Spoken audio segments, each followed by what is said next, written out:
न कज्जलकृतधारः न मुक्तामणिहारः न। वंदे संस्कृत मातरम। मित्रों, मैं सुनील हरिद्वार माँ गंगा धाम से संस्कृत विषय अध्ययन में आप सब लोगों का हार्दिक स्वागत व अभिनंदन करता हूँ। तो मित्रों, हम लोग कृदंत प्रकरण पढ़ रहे हैं। आज एक कृदंत प्रकरण की दूसरी कक्षा है। इससे पूर्व की कक्षा में हमने कृत प्रत्यय किस किस, अगर कृत प्रत्यय धातु से बनते हैं तो उनका स्वरूप क्या क्या होता है, यह हमने जाना था कि वह कभी अव्यय बन जाते हैं, वह कभी विशेषण बन जाते हैं, वह कभी संज्ञा बन जाते हैं। और समान स्वरूप और अस्वरूप के विषय में जाना था कि कहीं पर अस्वरूप प्रत्यय यदि एक स्थल पर दो प्रत्ययों की प्राप्ति होती है तो वहाँ पर स्वरूप न होने वाली अवस्था में विशेष प्रत्यय के द्वारा, अपवाद प्रत्यय के द्वारा सामान्य सूत्र का बाध कर लिया जाता है। तो आज यहाँ पर हम आगे के सूत्र को देखेंगे। तो आज का सूत्र है कृत्याः। प्रथम सूत्र है कृत्याः। देखिए, एक पद सूत्र है और प्रथमा विभक्ति का है। प्रथमा विभक्ति का एक पद वाला सूत्र है कृत्याः। अब कृत्याः बोला, कृत्याः कृत्य हैं वो कौन कौन से हैं और कहाँ तक हैं, तो इसको बताएगा ये इसकी वृत्ति। णौल त्रिचौ इत्यतः प्राक् कृत्यः संज्ञाः स्युः। कि णौल त्रिचौ आगे आने वाला सूत्र है, ये अभी कृत्य प्रकरण चल रहा है। जब कृदंत प्रकरण चलेगा वहां पर प्रथम सूत्र है णौल त्रिचौ हो लघु सिद्धांत कौमुदी के अनुसार। तो णौल त्रिचौ इत्यतः के णौल आगे आने वाले णौल त्रिचौ सूत्र से पूर्व, प्राक, प्राक मतलब पहले, कृत्यः कृत्य संज्ञा स्यु कृत्य नाम होवे।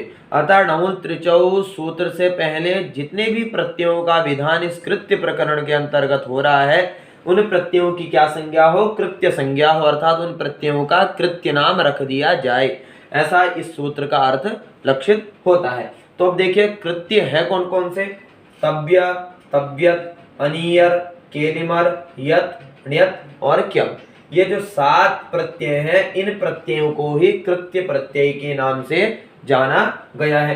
तो इनको नाम याद कर लेंगे। तव्य और तव्यत दोनों एक ही जैसे हैं। इत संज्ञा होने के बाद केवल तव्य बचता है और तकार होने पर तित स्वरित, अर्थात जहां पर हम तव्यत प्रत्यय का प्रयोग करेंगे वहां पर तकार का इत होने के कारण तित स्वरितम, अर्थात जहां पर तकार इत होता है वो स्वरित हो जाता है, तो वहां पर वह स्वरित हो जाएगा। स्वरित का उच्चारण हमें करना पड़ेगा। वैसे केलिमर एलिम बचेगा, यत यकार, ण्यत में भी यकार बचेगा, कैप में भी यकार बचेगा। तो इतने प्रत्यय हैं कृत्य प्रत्यय। अब इनका प्रयोग आगे आएगा, उदाहरण से हम समझेंगे। दूसरा सूत्र है कर्तरी कृत। कर्तरी कृत अर्थात कृत होवे। अब कृत कहां पर हो, कृत होगा कर्तरी अर्थात कर्ता में, कर्ता में कृत होगा। अब ये सप्तमी एकवचन का है और कृत प्रथमांतम है। द्विपद वाला सूत्र है कि कर्ता में कृत प्रत्ययों का विधान हो। अब कृत प्रत्यय कौन कौन से हैं। कृत प्रत्यय आपके णौल त्रिचौ से णौल और त्रिच प्रत्यय आएंगे और आगे आने वाले बहुत सारे सूत्र हैं, उससे वो कृत प्रत्यय जाने जाएंगे। और कौन से अर्थ में होंगे, कर्ता में, क्योंकि प्रत्येक प्रत्यय किसी ना किसी अर्थ में होता है। तो हमें यह जानना पड़ेगा कि कौन सा प्रत्यय किस अर्थ में होता है। तो कृत्य प्रत्यय आगे आने वाले सूत्र में पता चलेगा किस अर्थ में होते हैं और कृत प्रत्यय कर्तार्थ में होते हैं। तो अब 2 अर्थ बचे हमारे पास, कर्मार्थ और भावार्थ। अब अग्रिम सूत्र बताएगा, पहले इसको एक बार देख लेते हैं। कर्तरी कृत अर्थात कृत प्रत्यय कर्ता में होवे, कर्ता के अर्थ में होंगे। जब कर्ता के अर्थ में होंगे तो क्या होगा, कर्ता प्रथमांत हो जाएगा, कर्म द्वितीय वाला हो जाएगा, क्रिया कर्ता के अनुसार परिवर्तित होगी। तो कृत प्रत्ययः कर्तरी स्यात्, कृत प्रत्यय कर्तार्थ में होवे। उसके बाद तृतीय सूत्र है तयोरेव कृत्यक्त खलर्थाः। देखिए अब यहाँ पर तयोः सप्तमी विभक्ति द्विवचन का है, रेव एव तुम्हारा अव्यय पद है, कृत्यक्त खलर्थाः यह तुम्हारा प्रथमांतम एक पदम का है। अब प्रथमांतम एक पदम का कैसे, कृत्याश्च ताश्च खलर्थाश्च कृत्यक्त खलर्थाः इतरेतर योग द्वंद्व समास हुआ है। तो दोबारा देख लेंगे। तयोः सप्तमी द्विवचनम एव अव्ययपदम कृत्यक्त खलर्थाः कृत्याश्च ताश्च खलर्थाश्च तेषाम् इतरेतर द्वंद्वः कृत्यक्त खलर्थाः। अर्थात कृत्य प्रत्यय कौन से हैं? ये वाले प्रत्यय। तो प्रत्यय आएगा, आगे आने वाला त्वक तवतु निष्ठा, वो तो प्रत्यय और खल अर्थ प्रत्यय। ये किस अर्थ में होते हैं? तयोः। तयोः कौन कौन? क्योंकि हम चूंकि ऊपर वाले सूत्र में हमने पढ़ लिया कर्ता, तो एक अर्थ तो हमें यहाँ पर लक्षित हो चुका है। 3 अर्थ बताए मैंने, कर्तार्थ में, कर्मार्थ में, भावार्थ में। जब कर्ता के लिए पहले से विधान हो चुका है तो बचे कौन कौन है? कर्मार्थ और भावार्थ। तो ये जो कृत्य तो और खलर्थ प्रत्यय होंगे तयो एव, अर्थात कर्म और भाव अर्थ में ही कृत्य प्रत्यय होंगे, कर्म और भाव अर्थ में ही तो प्रत्यय होगा, और कर्म और भाव अर्थ में ही खलर्थ प्रत्यय होंगे या आएंगे। तो कृत्य आपने हमने 7 ये जान लिए हैं। अब तो प्रत्यय है और खलर्थ प्रत्यय है। तो एते कृत्यक्त खलर्थाः भाव कर्मणोः, भाव और कर्म में ही स्यु होवे। इतना हमने जाना है कि कृत्यक्त खलर्थ प्रत्यय भाव और कर्म में ही होते हैं। अब देख लेंगे कि भाव और कर्म में कैसे होंगे।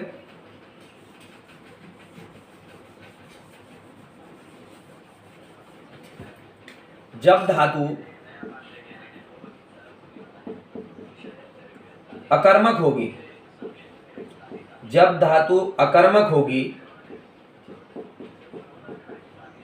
तो कृत्य प्रत्यय, तो प्रत्यय और खलर्थ प्रत्यय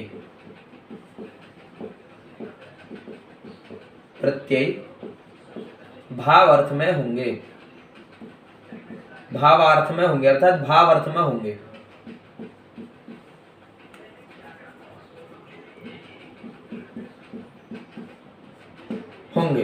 जब धातु अकर्मक होगी तो जो कृत्य प्रत्यय है, तो प्रत्यय और खलर्थ प्रत्यय वो हमेशा भाव अर्थ में होंगे। भाव से तात्पर्य यह है कि भाव का विधान जब होता है तो हमेशा नपुंसकलिंग होता है और क्रिया हमेशा एक वचन की होगी। हमेशा क्रिया क्या होगी? एक वचन। उसमें कोई परिवर्तन नहीं आएगा, क्योंकि भाव अर्थ में कर्म नहीं होता है। जब कर्म नहीं होगा तो क्या होगा? केवल क्रिया रहेगी और कर्ता रहेगा। ठीक है, तो क्रिया हमेशा किस में रहेगी? एक वचन में रहेगी। अकर्मक से तो चल रहा है ये। जब अकर्मक होगी धातु तो ये प्रत्यय किस में होंगे? भाव अर्थ में होंगे। जब भाव होगा तो भाव अर्थ में क्या विधान होता है? क्रिया जो होगी हमेशा एक वचन की होगी, और जो कर्ता होगा वो और कर्ता होगा। कर्ता आपका एक वचन भी हो सकता है, द्विवचन भी हो सकता है, बहुवचन भी हो सकता है। तो कैसे जानेंगे? जैसे तेन एधितव्यम, तेन एधितव्यम। अब ये एद धातु कैसी है? एद धातु है अकर्मक। कैसी धातु है? अकर्मक। और ये तव्य प्रत्यय कैसा है? एधितव्यम, थोड़ा सा गलत हो गया, इसको लिख लेते हैं एधितव्यम। और ये तव्य कैसा है? कृत्य प्रत्यय में आता है। धातु कैसी है? एद धातु, और तव्य प्रत्यय आता है कृत्य प्रकरण के अंतर्गत। अब जब धातु अकर्मक हो जाएगी और उसमें कृत्य का विधान होगा तो कैसा बन जाएगा? भाव अर्थ में। ये बन गया भाव अर्थ में। जब भाव बन जाएगा तो जो एधितव्यम है इस क्रिया में कोई परिवर्तन नहीं होगा, परिवर्तन होगा केवल कर्ता में। इसको तेन बना लो, इसको ताभ्याम कर लो, या इसको तई बना लो। तेन एधितव्यम, ताभ्याम एधितव्यम, तहि एधितव्यम। कोई भी परिवर्तन नहीं होगा जब ये प्रत्यय भाव अर्थ में होंगे अकर्मक धातु से होने के उपरांत। ठीक है, अब देखेंगे सकर्मक से क्या होता है। ये हमने अकर्मक का जाना, और सकर्मक धातुओं से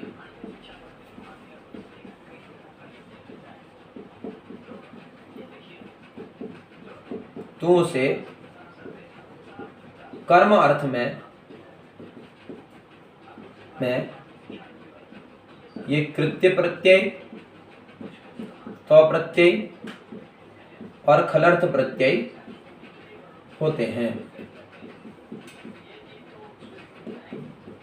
कि सकर्मक धातुओं से कर्म अर्थ में ये जो कृत्य प्रत्यय साथ थे, तव्यत, तव्यत अनियर, नियत्क्यप, केलिबर, तो प्रत्यय और खलर्थ प्रत्यय, ये हमेशा कर्म अर्थ में होंगे जब धातु सकर्मक होगी। अब आगे आने वाले सूत्र में आपको स्वयं पता चल जाएगा। जैसे ची धातु है, ये कैसी धातु है? सकर्मक धातु है। तो सकर्मक धातु हो गए तो इसको आगे आने वाले उदाहरण में स्वयं समझा देंगे। तो आगे वाला सूत्र देखते हैं। तो इतना हमने जाना कि जो तयोरेव कृत्यक्त खलर्ता सूत्र है, ये कहता है कृत्य प्रत्यय, त प्रत्यय और खलर्थ प्रत्यय हमेशा भाव और कर्म अर्थ में होते हैं। ठीक है, समझ में आया? सकर्मक की पहचान है सकर्मक जिसमें कर्म हो वह सकर्मक, जिसमें कर्म ना हो वह अकर्मक। जैसे राम सोता है, राम सोता है। यदि आप प्रश्न पूछोगे राम क्या सोता है, उत्तर मिला? राम क्या सोता है? राम किसको सोता है? नहीं मिला। तो जब इन दो प्रश्नों को करने के बाद उत्तर की प्राप्ति नहीं होती है तो इसको अकर्मक जान सकते हैं साधारण ट्रिक से। और वैसे तो सकर्मक अकर्मक का बहुत बड़ा विधान है कि जब दोनों का व्यापार, क्रिया का व्यापार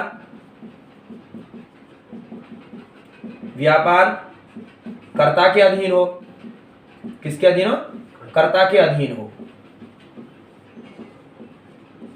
और जो फल का आधार, फल का व्यापार है वो कर्म के अधीन हो। फल का व्यापार कर्म के अधीन हो, तो वह मानी जाएगी सकर्मक। ठीक है, अब देखेंगे क्रिया का व्यापार जैसे कर्ता के दिन, जैसे चावलों को पकाता है, चावलों को पकाता है राम चावलों को पका रहा है। तो ये पकाने का मतलब पकाने का सारा कार्य आग जलाने से लेकर बनाने तक ये किस में आश्रित है? ये व्यापार ये राम में आश्रित है। तो क्रिया का व्यापार किसके आश्रित हो गया? राम के। ये कौन है? कर्ता। और चावल जो आपने बनाने के लिए रखे हैं पानी में, पहले चावल कैसे होते? ठोस। और चावल में बनने के बाद कैसे हो जाते? वो नरमपन आ जाता है। तो नरमपन किसके आश्रित है? अब चावल के आश्रित है। तो ये नरमपन हो गया चावल के आश्रित अर्थात कर्म के आश्रित, और जो एक क्रिया है वो होगी राम के आश्रित, तो ये हो जाएगी सकर्मक। लेकिन जब ये क्रिया का व्यापार भी कर्ता के अधीन हो और फल का व्यापार भी कर्ता के अधीन हो तो होगी अकर्मक। जैसे राम सोता है, सोने का व्यापार कौन कर रहा है? राम। और सोने का फल किसे मिल रहा है? राम। तो यहाँ पर दोनों क्रियाएं, दोनों फल केवल राम को ही प्राप्त है, इसलिए यह सोने रूपी धातु कैसी होगी? अकर्मक होगी। तो अकर्मक और सकर्मक को क्या और किसको या इस तरीके से भी जान सकते हैं, जिसके साथ कर्म हो वह सकर्मक है। तो अब अग्रिम सूत्र देखते हैं।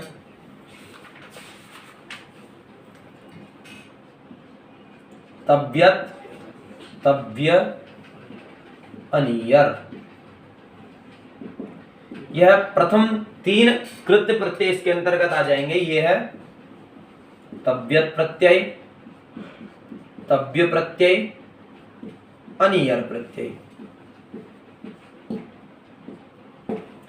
तव्यत में तकार की संज्ञा होकर के ये तव्य बचेगा, ये भी तव्य बचेगा, यह अनियर ही बचेगा। अब प्रश्न ये होता है कि जब बचना दोनों का एक ही है तो दोबारा तकार करने की क्या आवश्यकता थी? जब हमें इत संज्ञा करनी है तो, और व्याकरण में तो चूंकि प्रसिद्ध है कि एक मात्रा की भी यदि प्राप्ति हो जाए तो वैयाकरणी लोग पुत्रों सब के समान उसको मानते हैं। जब एक मात्रा का भी हमें क्या मतलब सन्निकटता प्राप्त हो, मतलब कम मात्रा का प्रयोग करना हो, तो यहाँ पर हमने तकार का उपयोग किया। क्यों?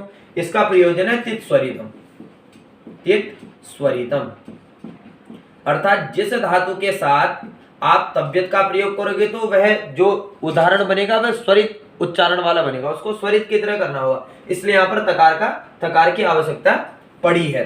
अब देखेंगे इसकी वृत्ति देखते हैं। धातोः एते प्रत्ययाः स्युः, कि धातोः एते प्रत्ययाः स्युः। धातोः हमने पूर्व में पढ़ा था कि सारी जो प्रक्रिया है यह धातु सूत्र के अधिकार में आएगी। धातोः एते प्रत्ययाः स्युः। अब धातु आ गया, एते किसके लिए है? एते अर्थात ये तव्य, तव्यत, ये तव्य और ये अनियर। धातु से ये तीनों प्रत्यय होवे, प्रत्यय परश्च का भी अधिकार चलेगा।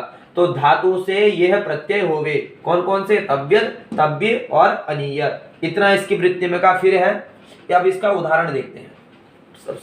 प्रथम उदाहरण है एधितव्यम। इसको आराम से समझेंगे, पूरा सूत्र आपको समझ में आ जाएगी। सूर्य की अभी तक जो प्रक्रिया चल रही थी। एधितव्यम, धातु कैसी है? धातु कौन है? एध धातु। एध वृद्धौ, कौन से अर्थ में? वृद्धि के अर्थ में। और कैसी धातु है? अकर्मक। अकर्मक धातु है। अकर्मक होने के कारण सबसे पहले सूत्र लेगा कृत्याह, अर्थात कृत्य प्रत्यय होवे। फिर कृत्याह करने के बाद धातु, हाँ धातु भी लिखा। अब सर्वप्रथम धातु, धातु हो, क्योंकि सारा कार्य जो धातु के अधिकार में हो रहा है। धातु के अधिकार में कृत्याह, क्योंकि एक कृत्य प्रत्यय है। उसके बाद तयोरेव कृत्यक्त खलर्थाः, तयोरेव, पूरा नहीं इतना, तयोरेव कृत्यक्त खलर्था, अर्थात अकर्मक धातु हो तो वह कर्म और भाव अर्थ में हो जाएगी। तो यहाँ पर किस में होगी? अकर्मक धातु है तो भाव अर्थ में। इस सूत्र इति सूत्रेण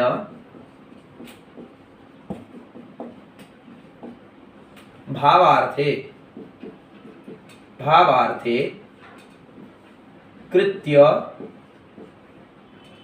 तव्यत प्रत्यय, तव्यत प्रत्यय। अब आ गया कि तयोरेव, इस सूत्र से भाव अर्थ में कृत्य प्रत्यय, कृत्य प्रत्ययों के अंतर्गत तव्यत प्रत्यय होवे। तव्य में तकार की संज्ञा कर लेंगे, हलंत्यम से तस्य लोभ से लोभ हो जाएगा। तो अब बचेगा क्या? यहां पर देख लेते हैं, एध तव्यम, एध तव्य, इतना बच गया। अब इस तव्य प्रत्यय की संज्ञा होगी आर्ध धातुकम शेषः, सूत्र से आर्ध धातुक संज्ञा, क्योंकि आर्ध धातुकम शेष कहता क्या है? शेष अर्थात जो बचे हुए, किससे? सार्वधातुक से और तिंग अर्थात तिंग से, और जो सित अर्थात जो तिंग ना हो और सित ना हो उनको कहेंगे आर्ध धातुक। तो ना ही ये तिंग है ना ही ये सित है, तो ये आर्ध धातुक हो जाएगा। तो इस सूत्र से आर्ध धातुकम शेषः, आर्ध धातुक संज्ञा।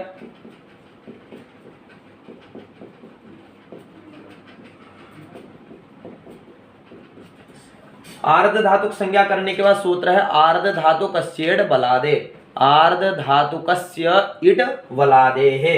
अब देखेंगे इसको, सूत्र समझेंगे। आर्ध धातुकस्य इड बलादे है कि वलादी आर्ध धातु को, आर्ध धातुकस्य षष्ठी है, वलादे है, वलादे है कि वल प्रत्यय का कोई अक्षर आदि में हो, ऐसे आर्ध धातु के परे होने पर इट होवे। कि वल प्रत्याहार के अंतर्गत आने वाले किसी भी वर्ण से, कोई भी वर्ण यदि आर्ध धातुक वाले प्रत्यय के आदि में होता है तो वह कैसा कहलाएगा? आर्ध धातुक, और वहां पर इट का आगम हो जाएगा। देखिए जो तव्य प्रत्यय है, सबसे पहले हमने आर्ध धातुक संज्ञा की तो आर्ध धातुकस्य हो गया, आर्ध धातुक हो गया। अब वलादे है, वल प्रत्याहार का आदि में कोई वर्ण है तो वल प्रत्यय में आता है। वल कहां से वो देखेंगे? ख फ छ ठ थ, यहां से देखेंगे तो वो तो आ जाएगा तुम्हारा तो आ रहा है, तो यहाँ पर ईट का आगम होगा। तो ईट का आगम करने के लिए क्या बोलेंगे? एध ई तव्य, एध ई तव्य कल्या। अब इसको जोड़ लेंगे एधितव्य,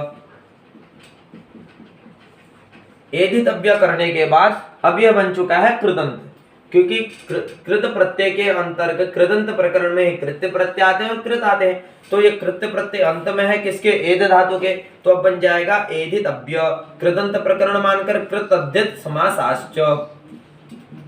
प्रातिपदिक संज्ञा करो, प्रातिपदिक संज्ञा करने के बाद सारी प्रक्रिया वही होती है। प्रत्यय परश्च ज्ञाप प्रातिपदिकाद इत्यादि स्वजस्मण इत्यादि सूत्र के द्वारा एक वचन में विधान करने के बाद सु आएगा। अकर्मक धातु है, अकर्मक धातु होने के कारण सु को नपुंसकलिंग में प्रयोग करना है। तो सु को अतुअम से अम हो जाएगा नपुंसकलिंग में, तो क्या बन जाएगा? एधितव्य प्लस अम, अमी पूर्व से पूर्व रूप होकर के एधितव्यम रूप बन जाएगा। अब एधितव्यम कैसा बना है?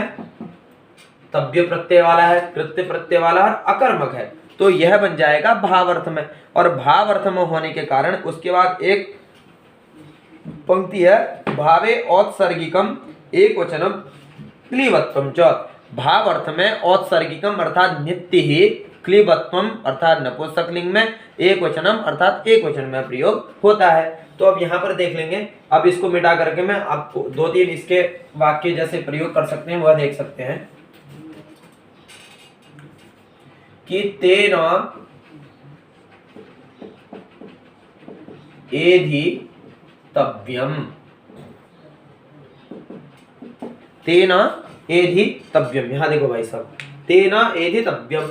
अब ये कैसा अर्थ में है? भाव अर्थ में ये बना है, भाव अर्थ में। अब भाव अर्थ में क्यों बना है? क्योंकि धातु कैसी है? धातु आपकी थी अकर्मक, और अकर्मक होने के कारण कृत्य प्रत्यय किसमें होते हैं? भाव अर्थ में होते हैं। तो यह कैसा बना है? भाव अर्थ वाला बना है। तो भाव अर्थ होने के कारण नित्य ही यह नपुंसकलिंग का होगा और नित्य ही एक वचन का होगा।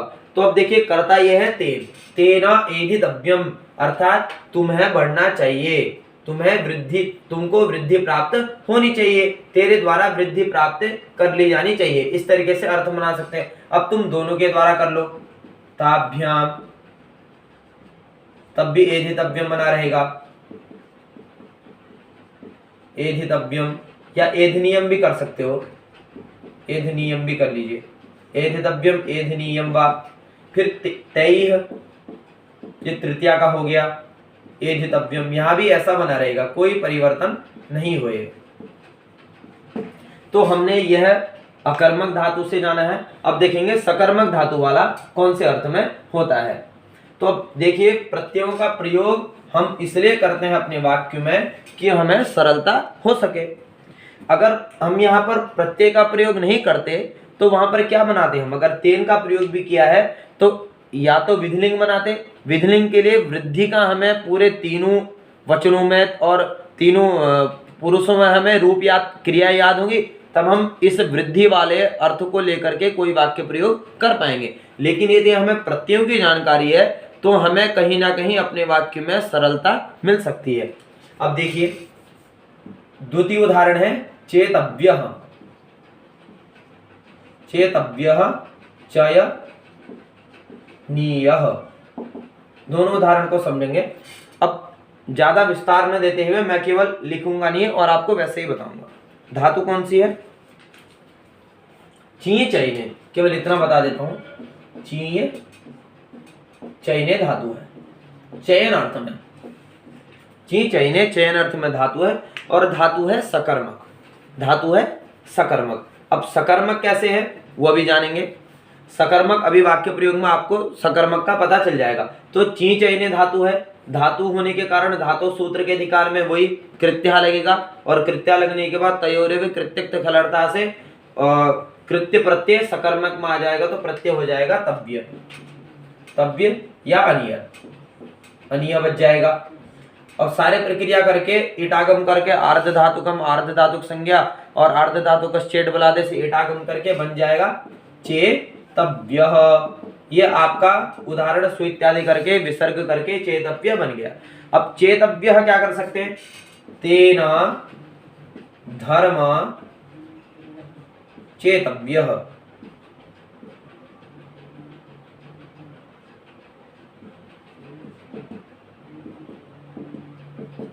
तेन धर्म चेतव्यः। यह कैसा है? सकर्मक वाला, अर्थात धातु कैसी थी? सकर्मक थी।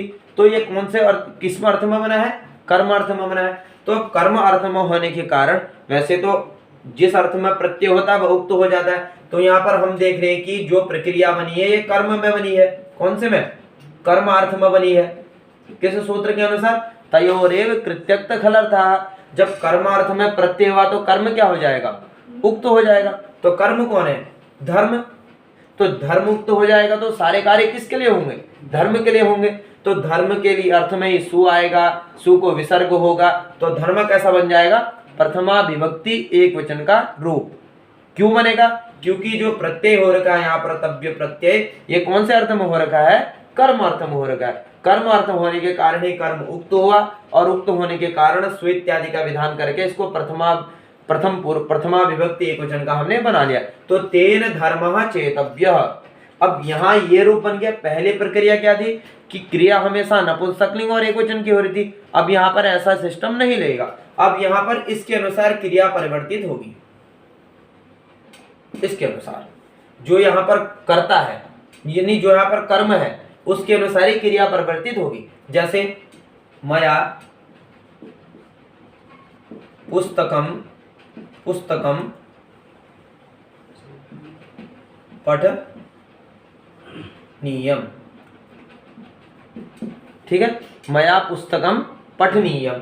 अब देखो यहाँ पर पुस्तक कैसा शब्द है, पुस्तक अर्थ में हमने बना रखा है, कर्म अर्थ में प्रत्यय किया, तो पुस्तकम चाहे द्वितीय विभक्ति एकवचन का हो या प्रथमा विभक्ति एकवचन का हो, पुस्तकम नपुंसकलिंग तो वो पुस्तकम ही बना रहेगा। तो पुस्तकम किस अर्थ में प्रत्यय है, पुस्तक के अर्थ में प्रत्यय है, तो ये कैसा हो जाएगा, उक्त हो जाएगा। उक्त होने के कारण प्रथमा विभक्ति एकवचन का है, मया कौन है, कर्ता है और ये क्रिया है। तो यहाँ पर अब जैसे पुस्तकम एक के लिए हमने पठनीयम किया है, तो अब ऐसे देख लीजिए, जैसे मया पुस्तके पठनीय, क्या बन जाएगा, पठनीय। जैसे ये रूप बन रहा है, पुस्तकम पुस्तके पुस्तकानि, तो मया पुस्तके पठनीय, कर्म के अनुसार ही क्रिया परिवर्तित होगी। ऐसे मया पुस्तकानि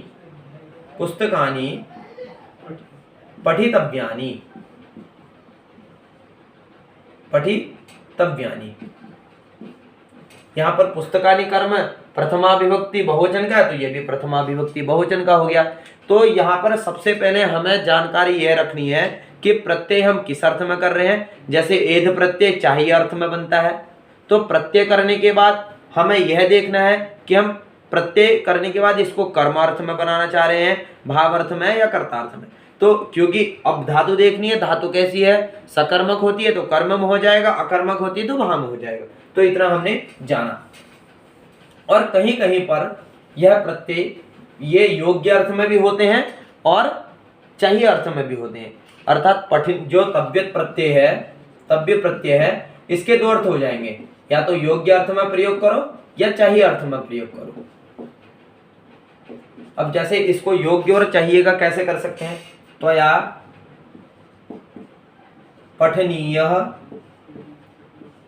पाठः पठनीयः।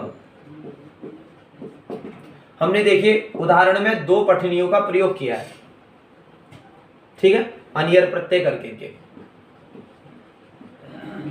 तो दो प्रत्ययों का दो क्रियाओं का प्रयोग किया कि त्वया पठनीयः पाठः पठनीयः। तो अब यहां देखेंगे, मैंने कहा कि ये जो प्रत्यय होते हैं योग्य अर्थ में भी होते हैं और चाहिए अर्थ में भी होते हैं। तो अब देख ले कि तुम्हारे द्वारा पढ़ा जाना योग्य पाठ पढ़ना चाहिए, तो यहाँ पर जो है ये विशेषण वाला है, और ये कौन से अर्थ में, योग्य अर्थ में है, और ये किस अर्थ में, चाहिए अर्थ में, ये क्रिया है।